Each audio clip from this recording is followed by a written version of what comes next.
I want to just move on to something else that you've mentioned before, is that you had issues with alcohol and other intoxicants.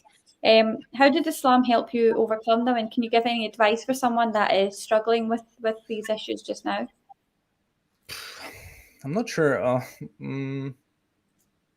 I mean, I quit in one day everything. Like it was Wow. just before my shahada. But I made a decision. Like I'm becoming a Muslim, and I quit. And I quit all the vices. I'm not gonna mention them. It wasn't just all this alcohol, but it was more. And I quit all of it. And even some things which people think is halal. No, it's not. It's haram smoking. But Yes. everything I quit.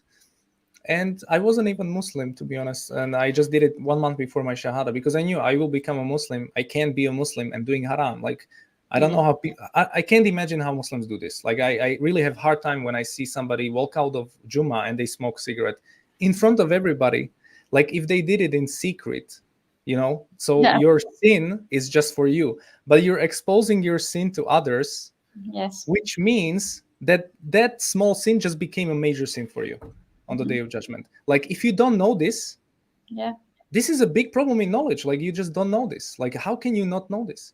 Some I people know do this. and choose to ignore. It's easier to ignore, isn't I it, than know, but this is crazy. Mhm. So and this is not like being hard, but I see it all the time, and I don't know. It's just a decision. You have to make a decision, make a commitment. Don't be like this guy who doesn't know how to commit, or who's like just be a.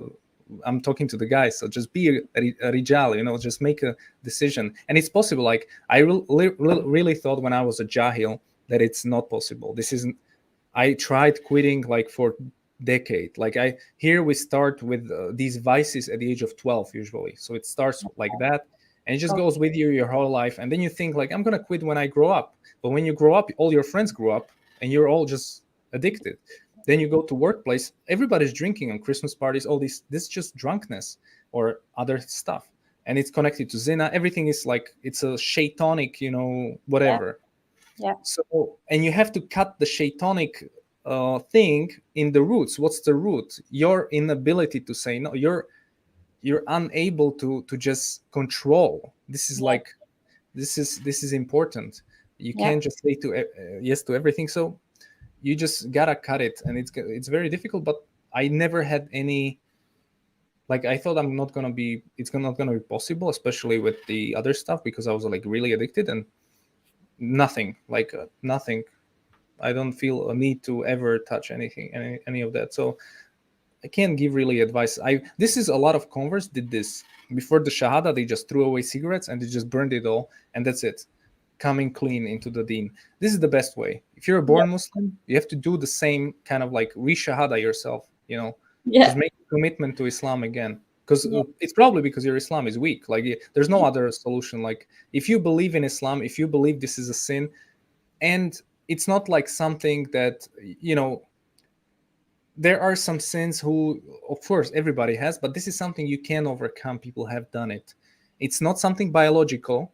This is not a sin that you have to do, or it's not like something every day you created this habit. It's just a habit. Just unlearn it. There are some things which are biological, which is more difficult to control because it's with you, it's in your body, but this is not in your body. You're yeah, putting it there. yeah. You can just quit.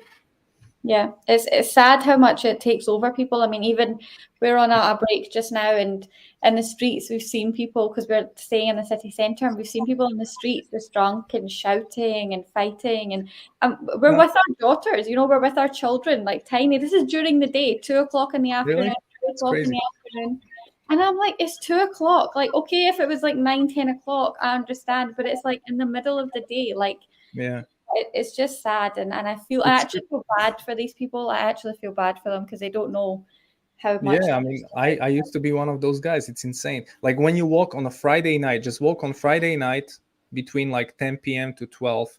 Go to some, I don't know if you're in Scotland or whatever city. Just go yeah, to some area where there are pubs. Same here. It's just like zombie land. Like yeah, this insane. People walking on the street, people throwing up. I know this. I used to live it, but it's like this is a zombie land. If you look at it like not affected by these things, this is what's happening here. Like on Monday morning, it's a normal street, and then it turns into like this apocalyptic yeah, scene. Like, okay, where are these people all week? Like, what's I going on? know. I know it's mad.